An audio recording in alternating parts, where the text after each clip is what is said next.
Back when right on meant you stood for something and brothers marched with purpose in they step.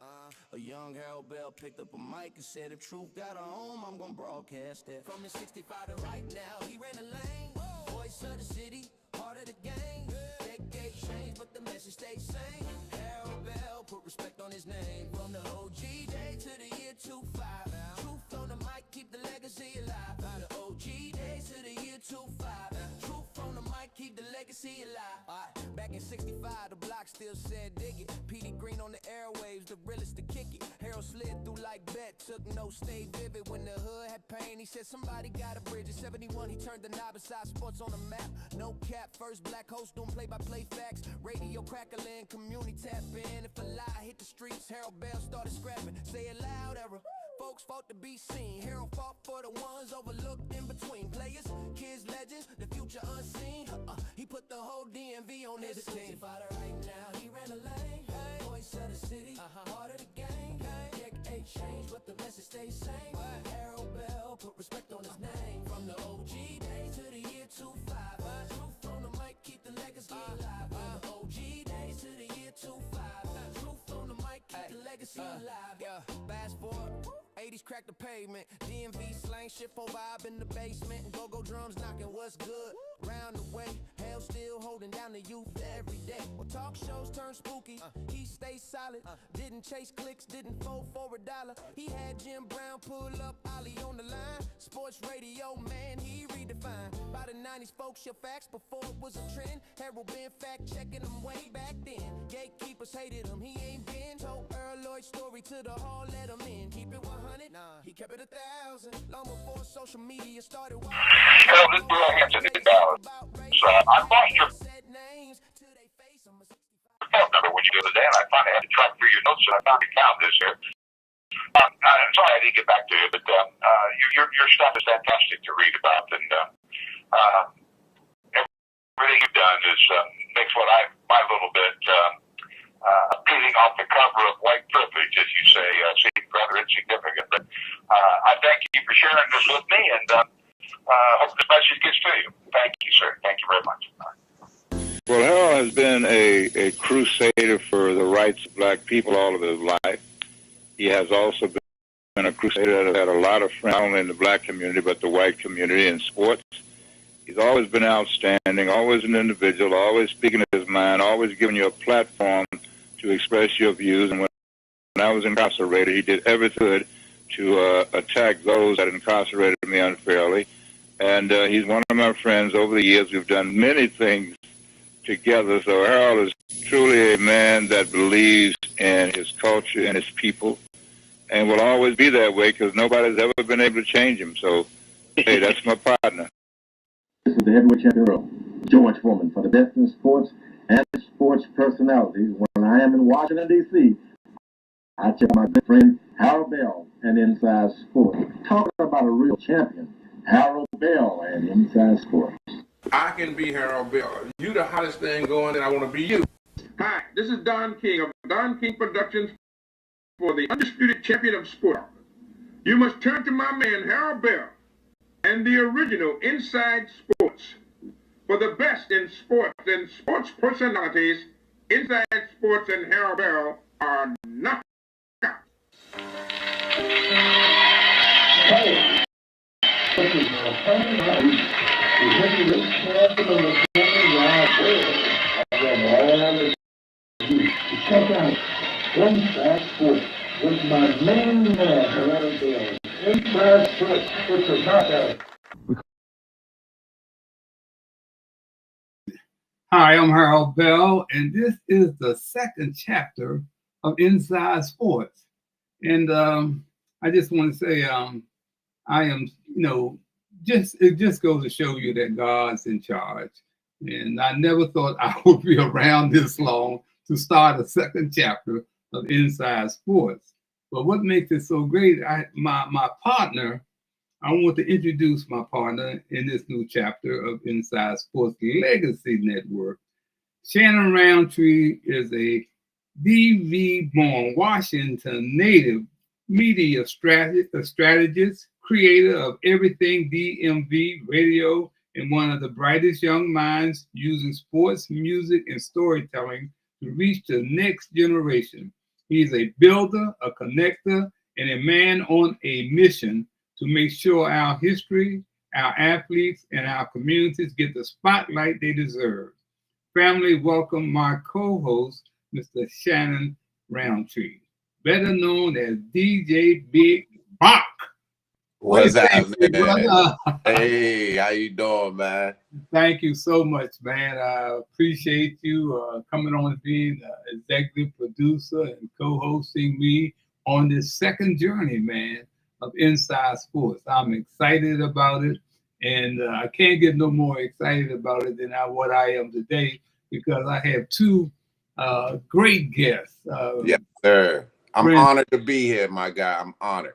Thank you, Shannon. And I want everybody to know that music that we opened with, that was Shannon rap on Harold Bell. Is that fantastic, man? Paying tribute. Absolutely. Thank you to you, man.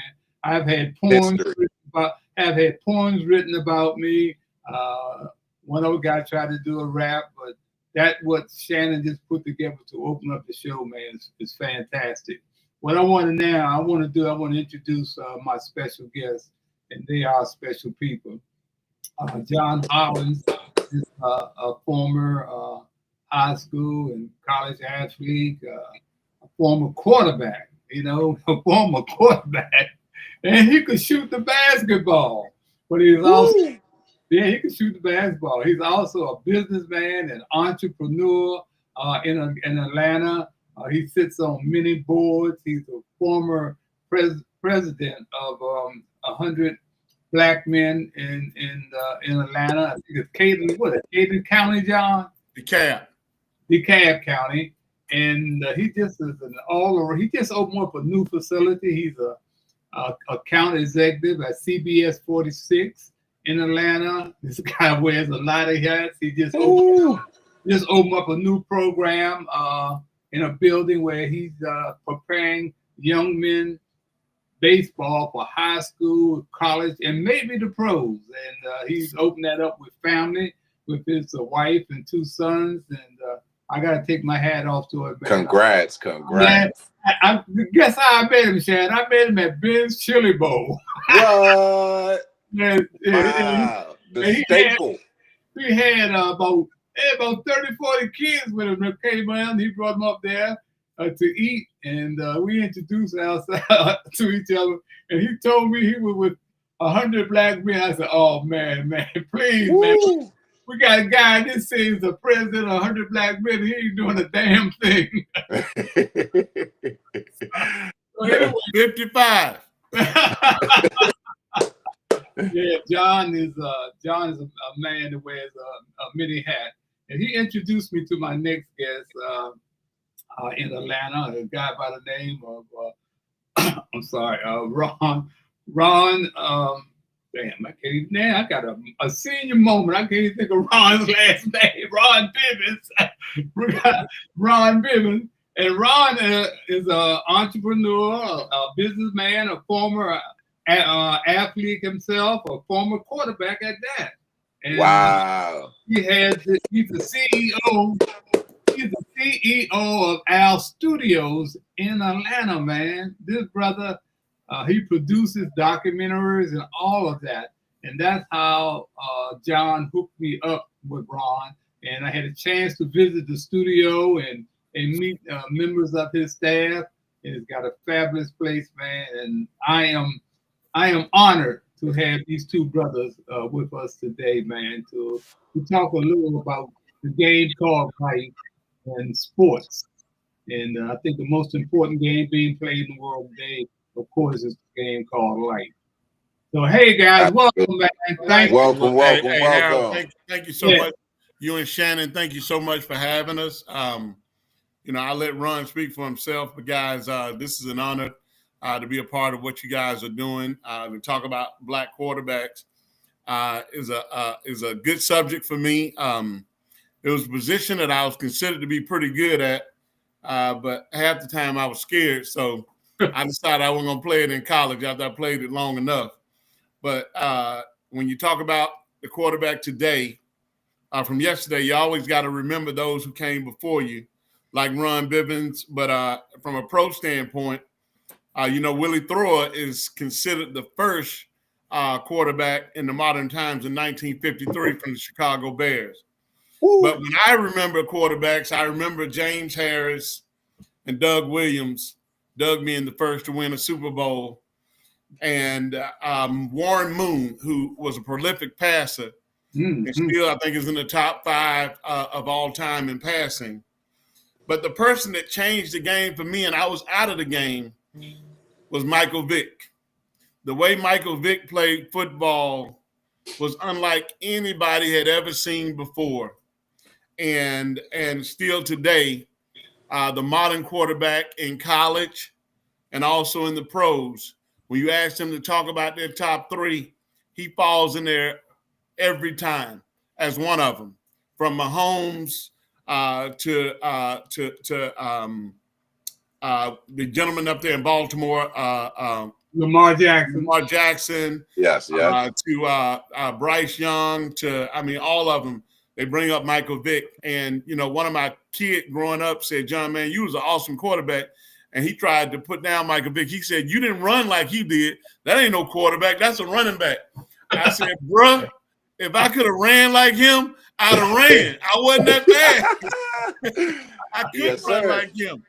And I'll stop and let Ron jump in. But one thing we can't forget is how Colin Kaepernick dropped down on one knee and changed the conscience of America from the quarterback position. So I'll leave it there, guys. And I got so much I can talk about in that position and the modern quarterback and the old quarterback, but I wanted to at least open up with that, man. And I just want to say thank you, Shannon. Thank you, Harold, for having me. All right, Ron. Come on in here, man. Jump in here. Yeah, gentlemen, the thing that John just got to talking about is right on point. Things have changed since the time I was quarterback back in the 60s and 70s, the late 60s, early 70s. And things have really changed. It was during that time when, blacks wasn't considered a quarterback material.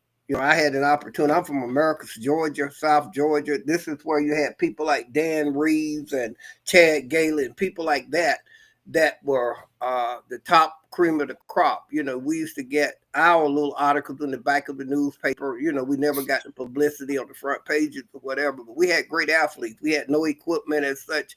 We had no weight rooms, had none of that stuff. So we just had natural talent. One of the things I can say is that when I was playing quarterback at the all-black high school, I went to the all-black high school in Americus, Georgia.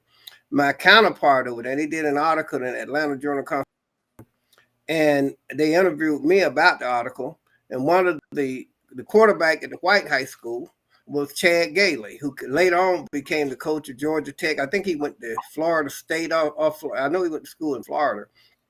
And I had an opportunity to go to Americus High, during that time, because they had where you could actually transfer to the predominantly white school at that time. But they had some kids that had went over there that had been beat down. When I say that, some of them went out for the football team. They weren't really what I consider the cream of the crop athletes, but they went out because they wanted to play football. And they got really ran off. But I had an opportunity to go over there. And basically I was told I could go, but you ain't going to play no quarterback. You could be a running back, a defensive back, or whatever, but that wasn't going to happen. And that's one of the things that I can say now, that we did a documentary here in Atlanta called As If We Were Ghosts. And what this documentary did, we reached back and we covered the period from 1940 to 1970 here in Georgia, high school sports. And we went all over the state of Georgia interviewing. Hey, Ron, share the significance of that time period and why you did it. And why we did it, the significance of that was segregation. That was during the time when you had black high schools and white high schools. You weren't even allowed to play each other, until I think the early, mid, maybe late 60s, when it was against the law for you to actually play a black school and a white team together. So that was the significance of it. So we went ahead and we did a document, went all over the state interviewing people. As a matter of fact, we interviewed a gentleman that won a colored a basketball championship in 1950. Wow. What color was it?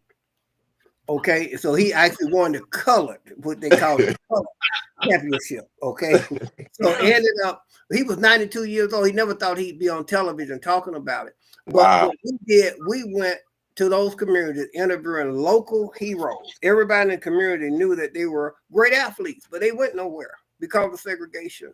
So they got a chance to shine. We went to probably 10, 15 cities all over the state. We even went to Warner Robins, Georgia, where Houston County won the state championship in 1969. We were the runner-up to the state that year when I played.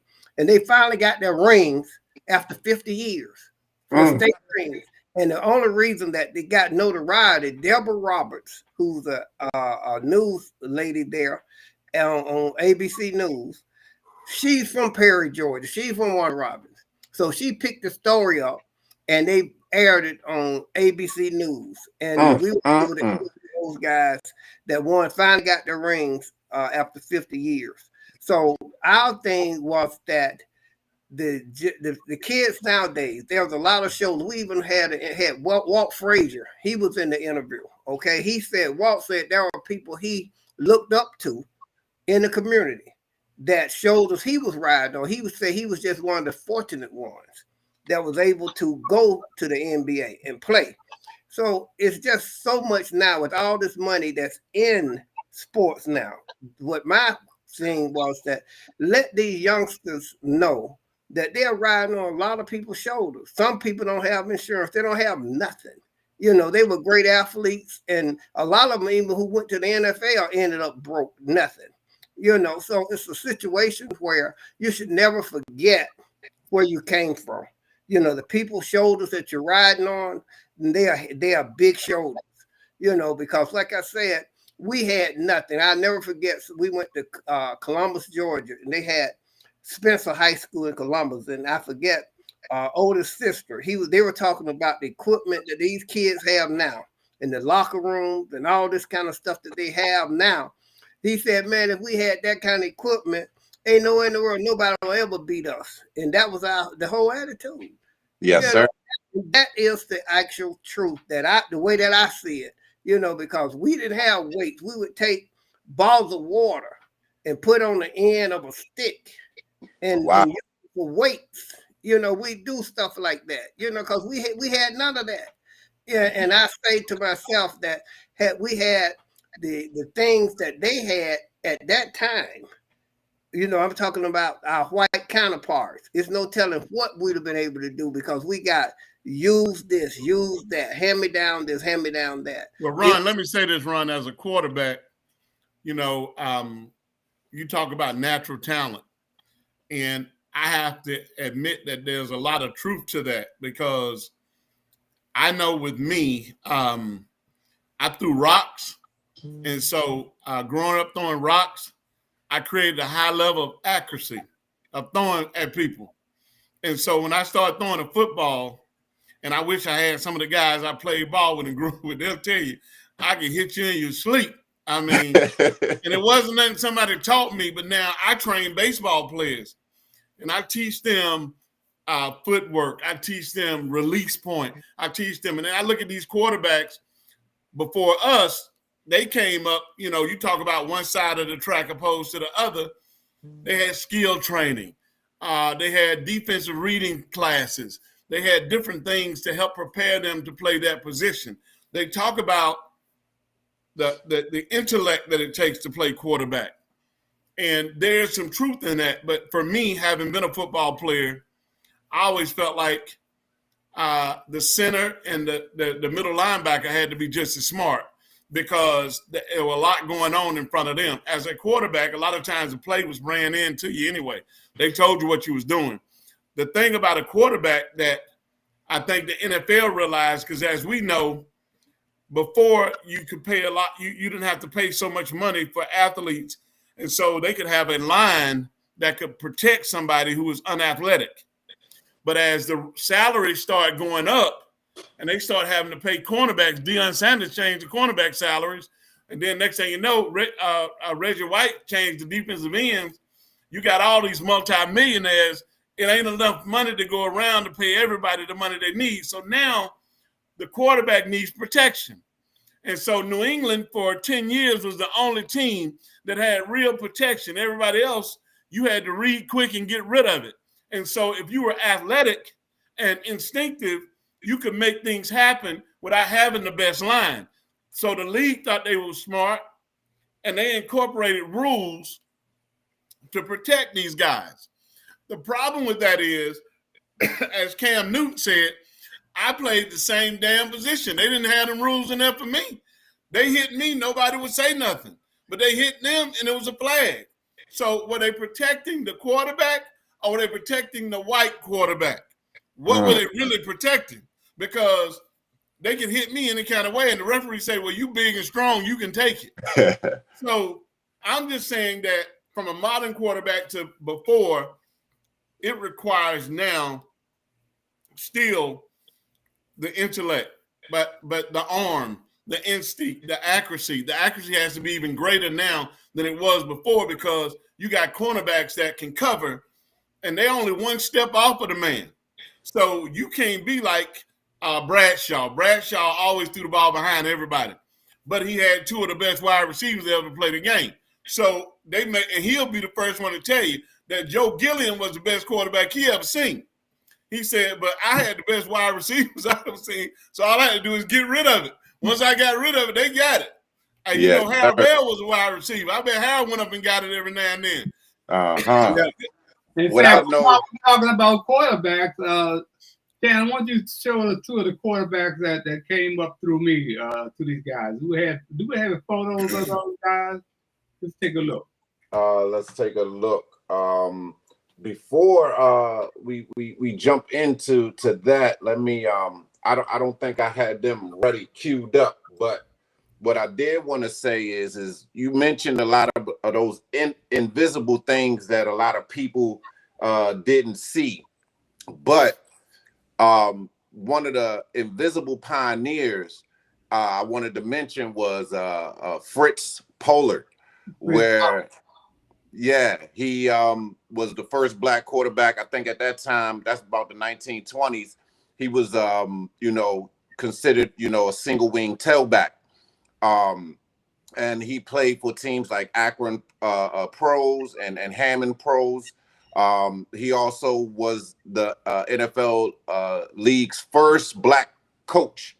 Back then when he was playing, it was a lot of violence towards, black players, you know what I'm saying? And then by, around like the early 30s, they consolidated.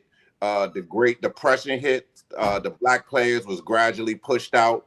And from like 1934 to about 1945, there were no black players at all in the NFL. So he's one of those invisible pioneers. You speak of throwing rocks, you speak of lifting weights with the, water bottles and things like that. But just wanted to give him, some of his shine, along with, George Telefara, Willie Thaler, Charlie Backrans as well from that early pioneers. But we do have this photo here, and I think this is a great photo because it shows who has come through. Mr. Harold Bell himself.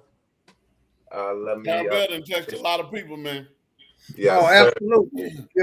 And that's the good part about it, is that he's haven't forgot. He still is pushing it, and I love that about Harold. Because these things need to be told. He's a pioneer. And that's why I'm so keen on history and letting the people know that the doors. It took a lot to open these doors that's open right now. Yeah. We got a big game today in college football, and I just happened to, just before we came on, to know that game is being played, and that's number 1 Ohio State and Michigan, which are our meeting today. And of course, that's going to be something else. But I bring that up because several years ago, Cornelius Green was the first black quarterback to play for Ohio State. Cornelius Green came out of D.C. and played at Dunbar High School, and I coached against him, and I got an opportunity to take time out to pay tribute to those Ohio State football players from Washington, D.C. And I had them here in Washington along with Woody Hayes, Archie Griffith, Cornelius. And we did a big thing at the Shoreham Hotel to pay tribute to them. And I was hoping that, of course, we could show that to them today. But I just wanted to mention that Doug Williams came through me when he came to D.C. His boy, Bob Piper, who was from Grambling, he was coaching high school football. He told Doug, "Hey, man, you need to hook up with Harold Bell. He keep all those freeloaders off you." And Doug and I hooked up there. In fact, there's a picture of Doug and Cornelius Green right there along with my wife, Patty. Those are two pioneers. Like I said, there's Woody Hayes and Cornelius Green, Archie Griffith, and a couple of Woodrow Roach. And I can't think of the other brother's name, but that was here in Washington, D.C. Dave Bing was there, and my man Ronnie Watts, who played with the Boston Celtics. He was a good friend of Bill Russell. They did a lot of telephone commercials together. So it was outstanding when you start talking about pioneers. There are two pioneers right there, Cornelius Green and Doug Williams. But I want to thank you. I want to thank you guys, man, for taking time out, man. I just want to talk about the emergence of the black NFL quarterback. How now, when you turn on TV on Sundays or Thursday nights, you know, you might have two black quarterbacks on both opposite teams, man, which was unheard of. So to see that today, these youngsters don't realize that there was a time it was difficult finding a black quarterback or allowing the NFL to allow black quarterbacks to play. And I want to get on and say one thing about Colin Kaepernick. Colin Kaepernick took a stand that if these black athletes had realized what he was doing, because I don't think a lot of them realized that he took a stand that could have turned NFL inside out. All they had to do was sit out one game, but they got to arguing over money. That's how they get us. They argue over money. And Colin Kaepernick all of a sudden, disappeared, man. So until we start learning to support each other and network, as I say, like John and Ron and I are doing today, networking, man, and keeping our history relevant, because they're trying to suppress our history. And a lot of these young athletes don't really understand the game that's being played on us. So, John, you want to pick up from there before we let you guys get out? I'll tell you this. Kaepernick raised the conscience of a lot of people, and even though a lot of people didn't act upon it, it was like everything else, and that is, at some point, we all are somewhat selfish. If it's for self-preservation or self-gratitude or self-indulgence, but we all are somewhat selfish, and what happened was they saw where they were going to lose their livelihoods or had a chance of losing their livelihoods, and so they all bowed down. I heard that Kaepernick got paid a great deal of money, and he kind of went away also. So, I mean, somebody told me, and I don't know if it's true or not, but because I remember Hosea Williams, my dad used to do some stuff for Hosea Williams, and his famous words was unbought and unbossed. But, everybody got a price. You know what I'm saying? Everybody got a price. I was saying, mine yet. Somebody got to tell me my price. No, that's good. That's good. I mean, you may be the one that don't, and that's a beautiful thing. The only person I know to walk the face of this earth that didn't have a price was Jesus Christ. And Amen. And so what we have to do is try to be more Christ-like and not have a price, and understand that doing what is right is more important. I always tell Harold guys, Ron and Shannon, that Harold, the richest guy I know. And he said, "Man, stop all that." And I said, "Man, you 88 and got your good health." I said, "Man, I'm going to tell you right now, I trade it all in if you can guarantee that to me." And I know somebody who said 76 billion in. 76 billion. He know who I'm gonna say. I'm gonna point at him. Who is that person, Harold? Steve Jobs, Apple. Oh yeah, that's right. Said, that's right. He said, "I'll give it all up." So it is. If I can just get a couple more years. He didn't say live to 88. He was 50-something. If I can just get a couple more years. Woo. Couple more years. So I want y'all to take that in and understand that we as men have a responsibility while we're still here on earth to make a difference to the legacy of others that are behind us. If it's quarterbacks, if it's point guards, if it's doctors, if it's lawyers. Importantly, but most importantly, you can't teach what you do. As my great grandmother used to tell my dad, and I'll end with saying, you can't lead where you don't go. You can't teach what you don't know. Mm-hmm. If you want to get there, you better leave early so you can be on time. And so I teach that to the kids that I train, to my own sons, that we are a legacy, that we make a difference. We fed 350 unhoused men last week at the shelter and still had food left over. So my administrator and some of my parents is like, the people out on the street are saying they can't come into the shelter because they haven't passed all the protocols. I said, let's start making plates. Let's start making plates. I didn't bring this food here to eat for myself. We walked the street. They were so grateful. So grateful. And I just did one day. I thought about that. There was a lady called Miss T that she had a catering business where she decided one weekend she heard God say, feed my people, feed my people. And so she decided one weekend she was going to, instead of cater, she's going to cater to the streets. And 20 years later, she's been catering every day to the streets. Amen. And somehow Kroger, I talked to one of my ex-ball players. He's the head of community service for Kroger. He said, John, she had me out there, man. He said, when you see a spirit in a person that is a giving spirit, it overtakes you. And that's kind of how me and Harold met. I saw a guy who had touched a lot of people, cared about a lot of people, made a difference in a lot of people's lives. And I think, and he may disagree with this, but I think he needed to be reminded of how special he was, because he didn't realize it. I mean, he'd done all these great things, but, you know, a guy told me this, and that is, I'd rather be a green fruit than a ripe fruit, because if I'm green, I'm still growing. And that's a man that's 87, 88 years old, still growing. He as green as they come. He get as angry as a 30-year-old over nothing. Ron, you know I ain't lying. Ron, you know I ain't lying. I be like, hell, man. Yeah, look at it. I want to say, Ron. Let me. I know we got to get. Hey, Ron, what you are doing is so important, man, because we don't own any media outlets. They control our image, man. And what you are doing at our studios, man, is what we need to do, man. We need to have more programs like what I'm doing here. What you doing at our studios? And I heard a young actor say, our problem is we don't own any media. We don't own no CBS, ABCs, CNNs, you name it.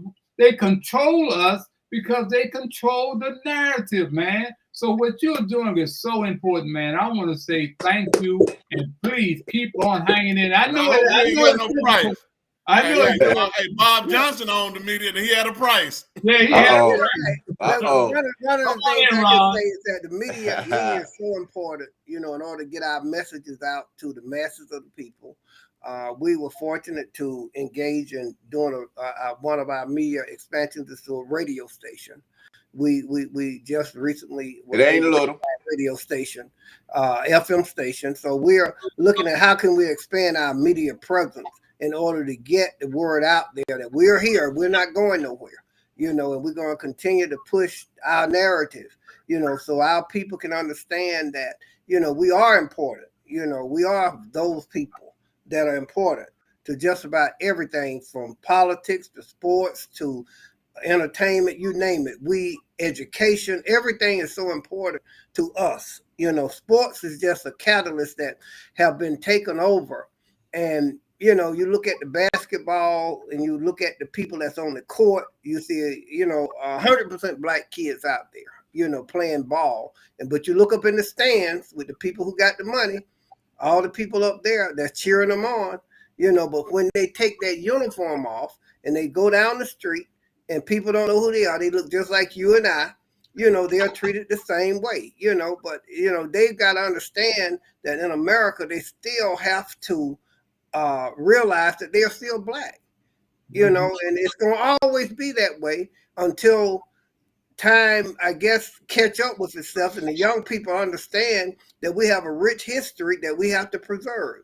Our communities are so important, just like the other communities are important. We've got to pick ourselves up and trust one another and do things for one another and support one another. And that's the important part that I think that we've been missing in our communities all these years.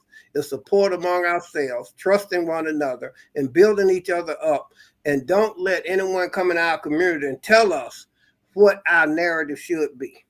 Tell us where our heroes should be. Tell us what they can't tell us where our heroes should be. I want to say this to you, John and Ron. I was explaining to Shannon earlier how blessed I had been because back in the 70s and 80s, I overstepped the Nielsen ratings on AM gospel radio. I had Nike as a sponsor. I had Coca-Cola as a sponsor. I had Budweiser as a sponsor. I had the Maryland Lottery. That was unheard of. Nielsen ratings they'll tell you what sponsors you could have on your show.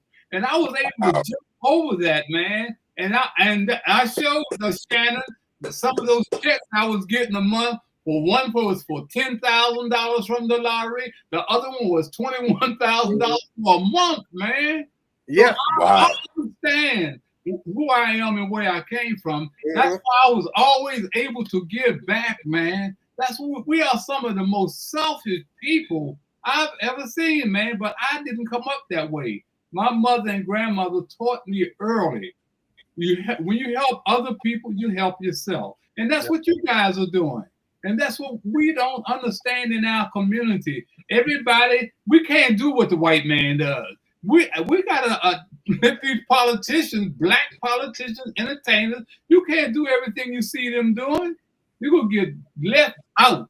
Well, like you said, Harold, in your opening, and you and I have talked many times that every black face ain't your friend, and every white face ain't your enemy. That's right. Facts. We have to continue to do unto others as we would like people to do unto us. Amen. Because, a lot of people say change the narrative and do them the same. But, on a whole nother subject, I believe Trump did the black man a favor by exposing who people really are. Amen. Who they really are. And so now he pulled the shades back. He said, I'm going to show y'all for who you are because I'm that way. And I'm fine with me. I'm comfortable in my skin. And I'm going to point y'all out and make y'all follow me. Mm-hmm. And now many of them are saying, you know what? I didn't think I wanted to go down this road. But they already got out there on the boat. You know what I'm saying? The boat out on the water now. You can't walk off. You know what I'm saying? And so now as you as a entrepreneur, you as a man in this society, what are you going to do to change the narrative? What are you going to do to make better for others? How are you going to embrace? I embrace all people. My dad taught me that God made us all the same. He said, here's the thing. He said, most black people I know think inferiority is because society has put them in an inferior position. He said, for me, my mom was a school teacher to the only school on the black side of town. We owned the grocery store, and my dad was the insurance man for all the black folks. So he said, we were what they called back in the day, and I won't say the word, but rich. He said the thing that got me was I went uptown and my mom custom ordered my clothes for Sunday when we were going to go to church at Easter. And my dad loaned money We lived in the white neighborhood. We lived on the wrong side of the track. I had to go play on the other side.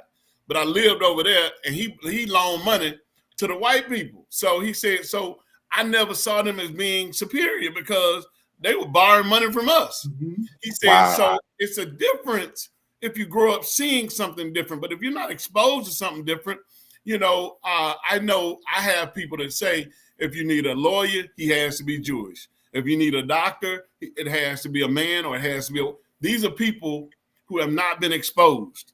So that inferior mindset, they believe that in order for it to be better or great, it has to look like this. Now, God made us all, and there are great people in all colors, all walks of life.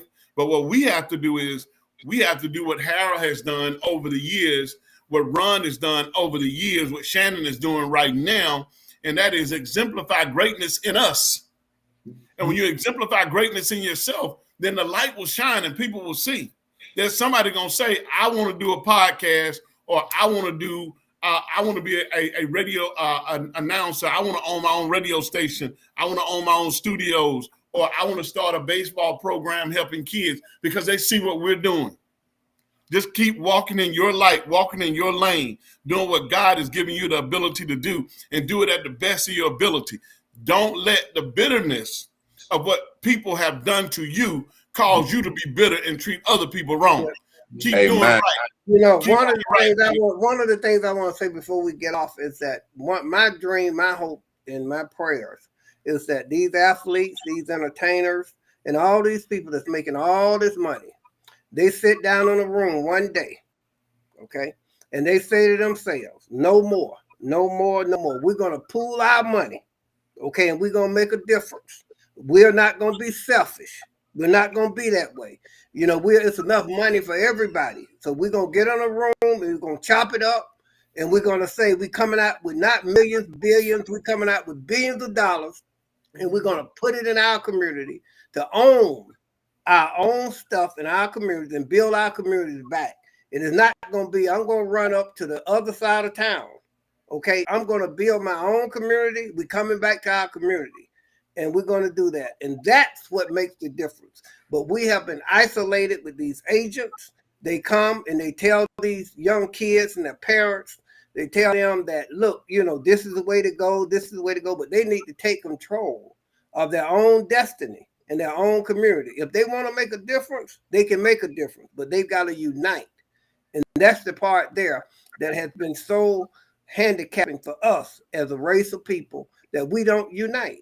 We've got to use, and they making the kind of money they are making. It's ridiculous money that they make, but they all stuff their own pockets rather than coming together as one and say, look, this is what we are going to do. We should own so many different types of businesses and industries, from manufacturing to retail, you name it. We should have it all, but it's going to take capital. It's going to take capital.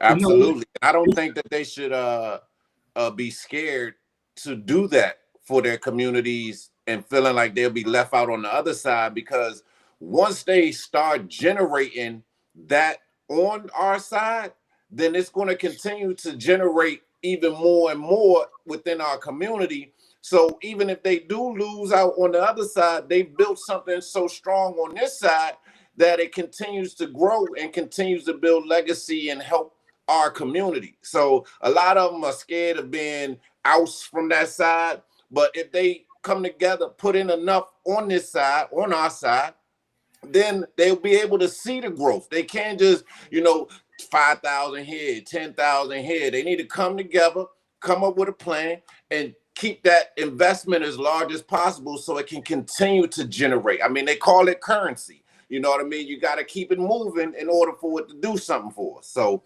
great point. I like that. I tell you what also, and that's a beautiful vision. And it's a dream that I hope somehow somebody can figure out how to make it make sense for those who have. Because what I found is when I started making my mission trips, like we're doing another mission trip to Curacao with two group of kids. So we're taking the kids to Curacao to play baseball and to learn the island. So before we get off this phone, Ron, I'm taking all donations. But back to my point. Absolutely. back to my point, and that is, you know, the reason why I started this is because one of my donors who didn't look like me, he said, you got some guys winning the first round, some high round draft picks. How much money have they given the program? And I'm an honest person, so I don't lie. I could have said, well, they gave us a little bit. Zero. So I first walked away sad. And then I realized my dad always taught me when you want to fix something, the first thing you look in the mirror and say, how can I do something different, better, and change things? And I realized that our young black men, while they're in KIT, Kids in Trouble, while they're in ATL Metro, we're handing out. We're giving them food. We're giving them lessons. We're giving them trips. We're giving them everything. We're handing out. They get a sense of entitlement that somebody need to give them something. So when they get theirs, they hold on to it. They hold on to it because they're afraid somebody trying to get. You would think they would call Harold Bell up and say, hey, Harold, you did so much for me. And here's the thing. Unfortunately, he passed away this year. But I know a guy who coaches Spanish kids, goes and picks them up from Dominican Republic, Venezuela, Panama, trains them here in Atlanta. And when they get drafted and make money, they give him money. He don't have to ask for it. Wow. They know where it came from. Ozuna, that plays for the Braves, the DH, got a $120 million contract. He wrote him a check for $1 million. Wow. He said, I wouldn't be without you. But we don't see that as black people. And so I said, what do I do to change this? Right. So I started these mission trips. I started handing out, I started giving feeding the homeless. I started toy drives, not for you in the program, for kids out there who are less fortunate than you are. I started finding people that are less fortunate than you, because I find when they see they're helping people and they see the gratitude that they get from helping people, they realize that, you know what, I can do this. So that's beautiful. It may not be me. Michael Harris doesn't give any money to me necessarily, but he gives a lot of money in the community, does a lot with his own foundation. You understand, these foundations also pay for family. You know what I'm saying? So they're a business in itself. They're not just giving away money. It's a tax write-off. So you got a guy trying to tell you how you're supposed to do it. Then they tell you who you can give it to, who you're supposed to do it to. I don't care. As long as you're helping people, if I showed you that, if that makes sense to you, I'm going to keep doing that. And if we keep doing that with the kids, if we have a program like Ron has several programs with his kids and music and broadcasting and different things. Okay, let me tell you what your currency is. I need you guys to do a blanket drive. Go get your parents, whatever. We need to get blankets, and then we're going to jump in my van, and we're going to ride around and hand out these blankets to the homeless. Why? Because what you do unto the least of me, you do unto me. And so if I teach you how to give back, then maybe you might give back. But we don't teach them. We don't. I want to say, John, I want to take this opportunity to piggyback off with what you said, man, because it's so important, man, that we do this. We cannot listen to outsiders give us advice on how we should help our people. And one of the things that I am so proud of, man, and I told Shannon this, and he's getting ready to read that article I wrote, how all these millionaires came through Kids in Trouble in Inside Sports when they didn't have nothing but a job. But evidently, they act like that they have been here all the time and forget. And I'm so proud of my cousin. Everybody know he's my cousin. Yes, sir. Donovan Mitchell, when he got that big contract from Utah, this was unheard of. He gave $12 million to his middle school. $12 million, man. And that brother is still quiet. I love him. I met him one time. The only reason I knew that he was my cousin is because of my great aunt told me one day after I had sent a book to me of all my accomplishments, who I interviewed, and 2 days later she picked up the phone. She said, Harold, you're not the only superstar in this family. I said, Artie Lane, what you talking about, Artie Lane? Artie Lane said, you got a cousin that plays with Utah Jazz, Donovan Mitchell. And she ran that history by me and showed me the pictures of how my family was connected to his. And Wow. man, I met him in the locker room. And I told him, I said, I'm Harold Bell. I'm your cousin. He grabbed and hugged me. He said, I knew I had some relatives on here, but I didn't know who. But Donovan, if you watch how he carries himself like a man. You understand? He ain't out there sticking his chest out. And I give a lot of credit to his mom, who taught at that middle school. His sister went to that middle school. So what he is doing, he is still doing. I'm not getting anything, but I'm proud that I am a part of that legacy and that he's a part of my legacy, man. So all those folks that, I ain't got to call no names because y'all know who they are. I don't understand, man. I asked one guy that the three of us know to invest in my Muhammad Ali project. I sit in his office. You know what he told me? I don't need no money. Wow. I just looked at him, you know, but that's the kind of mentality that we're dealing with today. Crazy. Dealing with. And a book that came out that was a fraud to this day, I tell y'all, that $40 million slave, talking about black athletes that Bill Roden wrote, was nothing but BS. Because how you will be in media, which is the second on a Sunday morning, only more segregation is in a church than there is in a media room. You understand? Wow. You're in the media. How you gonna call these black athletes $40 million slave when you are a slave yourself in the media? What do you own? Right. I appreciate you guys, man, for taking time out to be with me and Shannon, man. This has been fantastic, and we'll keep on doing what we're doing. Somebody's gonna listen, because when I start talking, I got receipts. This ain't no he say, she say stuff. And I'm so raw, I'm laughing. More like the bell on them. Thank you guys. I'm gonna give you 1 minute to go out, or Ron, go ahead. You take 1 minute. I'm gonna get you on. Wrap it up.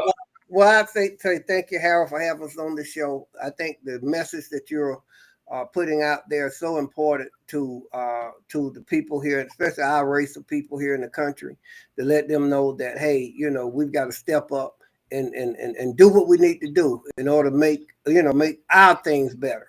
The only way we're going to do it, we got to do it ourselves. That's right. John? All I can say is keep doing what you're doing. If one person heard you, it was me. And so when you make a difference in one people's lives, then you made a difference that matters. God said if we can change one person each, we change the world. So, you know, we just want to get the truth out and let people know that, you know, first of all, you're cared for, you're loved. Keep doing what you're doing. Do what's right. Keep your head up. And at the end of the day, you might be lucky enough to live as long as Harold Bell, and he don't take no medicine. Absolutely. Hey. Thank you, guys. Thank you. Until next time, man. But all right. Shannon and I, we're going to take this on out of here. And we're going to have y'all back here again, man, because there's too much knowledge for you got for us just to hang out there. So please come back anytime that you feel fit. We're going to be here 7 o'clock on every Saturday. If you got a half hour, 30 minutes, hey, man, come on back and join us. That's what's going to happen. Ron Bivins, John Hollins. Thank you, baby. Thank you. Thank you. Thank you. All right, Shannon. Absolutely, man. Wow. Great to have you guys here with us. Ain't that something, man? That was fabulous, man. You know, and like I said, man, we have so much. You got to persevere. You cannot give up. They want us to give up, you know. Right. And I've had many opportunities to give up, but I said, no way, man, because too many people died for me, man. Yeah. For me to be sitting here on this set, for me to give up, man, to give up on these kids. You know, they a lot of things going on, and they're talking about, you know, how black on black murder, this and that. But man, right. we're not hurting anybody but ourselves. Who did you see trying to assassinate Trump? Was that a black person? Right. See, No, sir. who shot those two National Guardsmen Right. downtown? Was that a black person? No, sir. These school shootings all over the country, man. Who's doing 90% of it? You know it. You know it. About we lazy, we don't care, we don't deserve this, we don't deserve that. You cannot let that influence you. You got to reach back and help others, man. Gotta reach back. And that's why I sent you that story of me going to court. How they let me off the air. My sponsors reneged on contract. That story in the New York Amsterdam News showed you, man, I was in court, man, with the Maryland State Lottery because they reneged on a contract with Coca-Cola, who still owe me $59,000 a day. There's some folks in Prince George's County, so I don't have to go there, who owe me $12,000, man, for work that I did. Wow. What's most important to me, see, you cannot just go off on the deep end. You got to keep moving because that's what they want to do. They want to distract you from what you're doing. And I allow them to distract me because I understand. I celebrate 57 years tomorrow, Sunday, of being married to my wife, Hattie. Congratulations, man. That ain't the blessing, that ain't the blessing, man. Not only my wife, man, but I've had some great people, man, in my corner, like my dear friend Andrew Johnson, John Turk,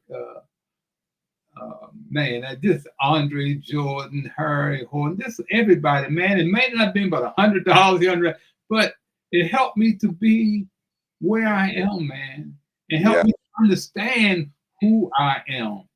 Mm-hmm. Absolutely. Thank you for coming aboard, man, and understanding who we are and where we came from. And we cannot forget that, man. The Muhammad Ali's been in my life. Red Auerbach's been in my life. Bert Sugar. Man, you name them, man. Jim Brown. And even though we don't always agree, but they allow me to be me. You understand? Yes, sir. They didn't agree with everything that I said, but I understood, and they understood that I'm my own man. However I leave here today or tomorrow, don't nobody owe me anything, man. God has truly blessed me because my middle school principal, Mr. William B. Stinson, said it told my mother I wasn't going to live to get out of high school. Wow. You must have been really running the number on them. My mother had to come up there 3 times in 1 month. Woo. And he finally told her the 3rd time, Miss Bell, you ain't going to have to worry about her. She ain't going to live to get out of high school. And here I am, 87 years old, got good sense. Please log in to the Google Home app. Common sense. That's the key. Common sense, man. Thank you, Grandma Bell. Thank you, Maddie Bell. Thank you, Hattie Bell. And thank you for all those, man, who reached back. We got a lot of frauds around us now, but you got to be able to pick and choose who you want to be around. Shannon, man, looking forward, man, to 11 o'clock on Saturdays for us to get the word out. Because, like I said, we got receipts. And that's the thing about it. See, got receipts, man. I'm so glad my grandmother told me, son, always tell the truth because a lie will change 1,000 times. The truth never changes. Y'all know how it go, man. Hey, listen, I learned this from the guy himself. Every black person ain't your brother. Every black man ain't your man. And every white person ain't your enemy. Inside Sports Legacy Network, Harold Bell, thank you for letting me take on this opportunity with you. And we will see y'all again on Saturday at 11 a.m.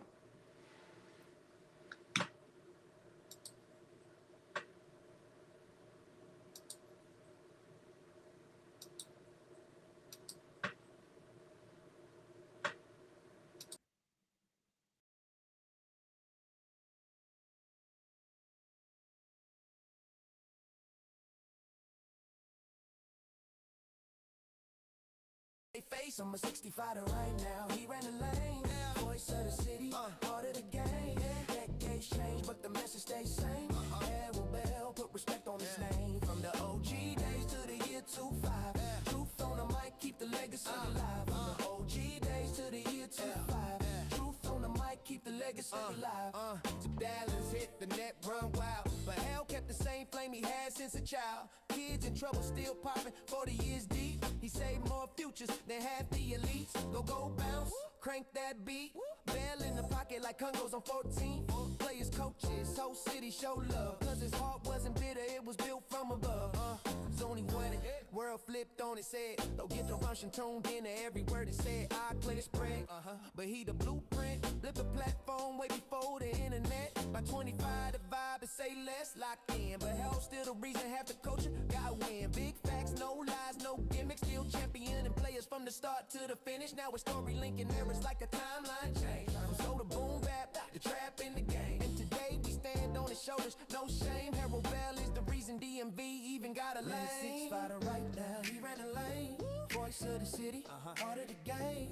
Decades change, but the message stays same. Harold Bell, put respect on his name. From the OG days to the year 25. Truth on the mic, keep the legacy alive. From the OG days to the year 25. Truth on the mic, keep the legacy alive. No matter the decade, no matter the beat, Harold Bell made history in the studio and the street.